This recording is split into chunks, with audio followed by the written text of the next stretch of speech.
We've all been there. It's after midnight on the night before a big exam, and you're overcaffeinated, underslept, and downright panicked as you pore over your notes one last time, hoping against hope that it'll all miraculously click at the very last minute. You know you should have started studying way earlier, but you can never seem to find the motivation to get started. If only you knew how to study when you don't want to. Most people struggle to find the motivation to focus on studying at some point. Even the best students have days when they just don't want to study. But waiting until the pressure of a looming deadline forces you to get started is a recipe for disaster. You'll never absorb and retain the material properly by cramming, and pulling an all-nighter will leave you exhausted and unable to recall anything you studied, and will negatively impact your exam performance. Studying a little bit every day is the key to really understanding the material and being able to apply it in an exam setting. Good study habits are also good for your brain, helping it learn to form connections and remember information, and helping you build good habits of discipline and focus, which can only serve you well throughout your education and even later in life. The key is to find a way to make studying not only tolerable, but actually enjoyable, so that it'll become a part of your regular daily routine. Believe it or not, it is possible to enjoy studying, and these tips will teach you how to study even when you don't want to, putting you well on your way to acing that next exam. To really get yourself motivated to study, it's helpful to get in touch with your why. Even if you can't stand a particular topic or class, thinking about how it plays into your bigger picture goals can help you find the energy to get down to studying. Whether you need to pass a particular course to graduate, get your dream job, or just learn a new skill, thinking about how studying for this test will help you achieve your long-term goals can help you refocus on your priorities. Of course, getting motivated isn't always as simple as remembering why you need to do something. If focusing on your long-term goals doesn't have you rushing off to the library, try finding some other sources of motivation to get you in the mood for studying. YouTube is full of inspirational and motivational videos, like this one, and you can find plenty of podcasts or articles online that'll help you get in the mood for studying. If you still don't want to study after trying to amp yourself up, then try this counterintuitive tip. Forget about the actual studying for the moment and focus instead on getting yourself prepared to study. Spend a little time setting up your study area to encourage maximum focus. Tidy up your desk and remove any potential distractions. Make a study plan, outline what you need to get done in the weeks and months ahead, and write down the 3 to 5 most important things you need to tackle next. Organize and file your notes to make it easy to find what you need when you actually get studying. Make sure you're well stocked with healthy snacks, water, coffee, or tea, and some treats to use as rewards. Chances are, after you got your space all set up, you'll want to take it for a test run and get right down to studying. But if not, never fear, there's another trick you can do to try to get yourself to study if you still don't want to. Getting started in the first place is often the hardest part about studying. To stop yourself from procrastinating, try starting small with the 5-minute rule. Set a timer for 5 minutes and tell yourself that you only have to work until it goes off. When your timer goes off, you'll have gotten over the hump of getting started, and you'll more than likely want to keep going. Simply set another timer, maybe for a bit longer this time, and keep working until that timer goes off. You can also try the Pomodoro method, where you work for 25 minutes at a time with 5-minute breaks between each session, and a longer break after 4 work sessions. Check out tomatotimer.com for a fun and motivating Pomodoro timer. There are other ways to start small and break studying into manageable bite-sized pieces. If you can focus on getting just one task done instead of stressing about all that you have to learn before exam time, you'll be more than likely to sit down and get started. Try reviewing your notes, going over them to make sure they make sense, adding some clarification or examples, and highlighting key points. If you have a bit more energy, take some time to condense all of them into short, well-organized study guides. If you have access to a practice exam, take a few minutes to go over it and get an idea of what you're up against. You can also send your teacher or tutor an email with any questions that you have about the material. If you're working on a paper or other project, simply sitting down to set up your document, save a few links for future research, or jot down some ideas for your outline can give you the momentum boost you need to get going. Once you've finally convinced yourself to sit down and start, it's important to make it as easy as possible to keep going, and that means avoiding distractions or at least using them to your advantage. Listening to music is a tried and true study tip, but choosing the right music is key.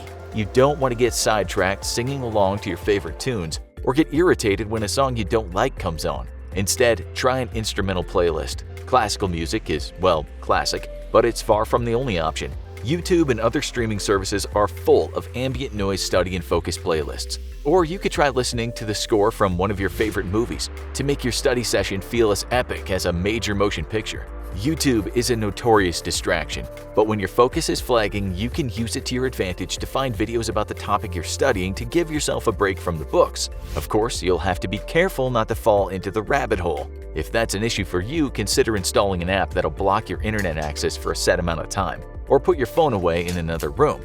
Another way to keep yourself engaged in studying is to get moving.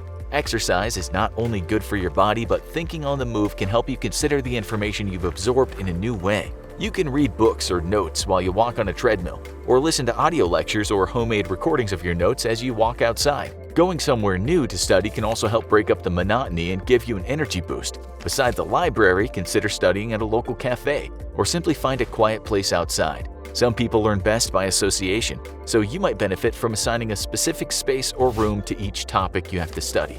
Math in your bedroom, English outside, and so on, to help you better remember your material. This one might seem counterintuitive, but one of the best ways to keep studying interesting is to keep challenging yourself, especially when you find the material boring. Making it just a bit trickier can help you keep at it. You don't want to make it so hard that you get frustrated and give up, but giving yourself little challenges, like timing yourself to complete a problem or trying to beat your record for memorizing facts, can keep even the dullest topics fresh and interesting.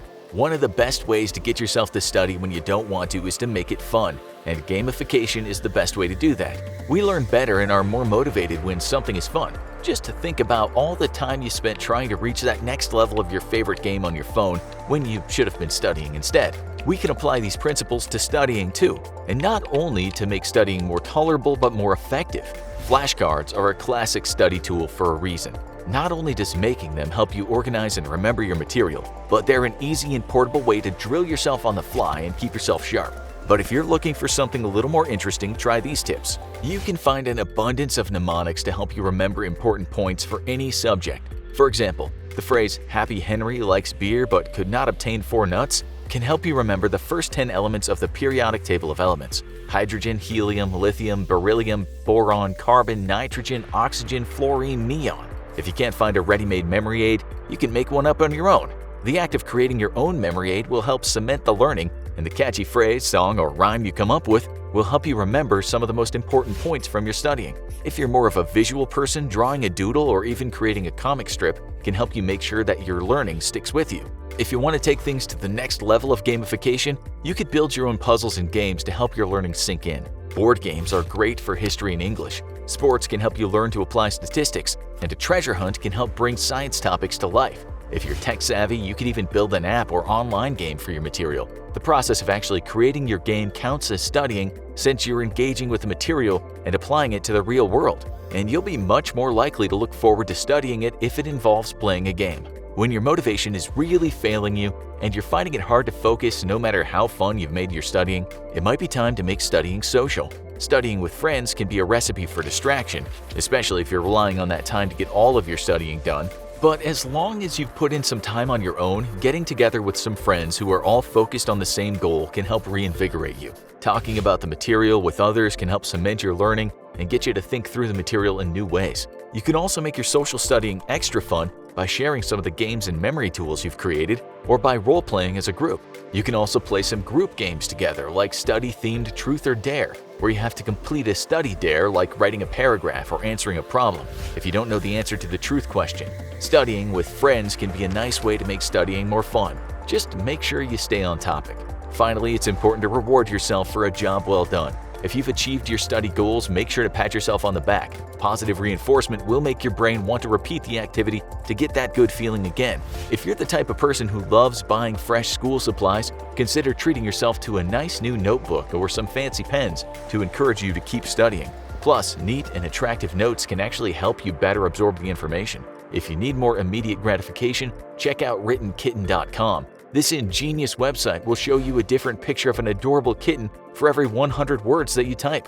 Whatever form your studying takes, it's important to take breaks to refresh and reward yourself. Don't just zone out on the TV or get lost on social media though. Take the time to check in with some friends, go for a walk, or play a sport instead. Exercise helps improve concentration and boosts your mood. Some of these tips for how to study when you don't want to may seem a little weird or wild, but according to the Oxford Royal Academy, the golden rule of studying is nothing is silly if it helps. Whether you're playing your own history board game, wandering around singing about chemistry, or role-playing a character from your English novel, if it helps you get an A and gets you to studying when you don't want to, then we say go ahead and embrace the weird. Happy studying!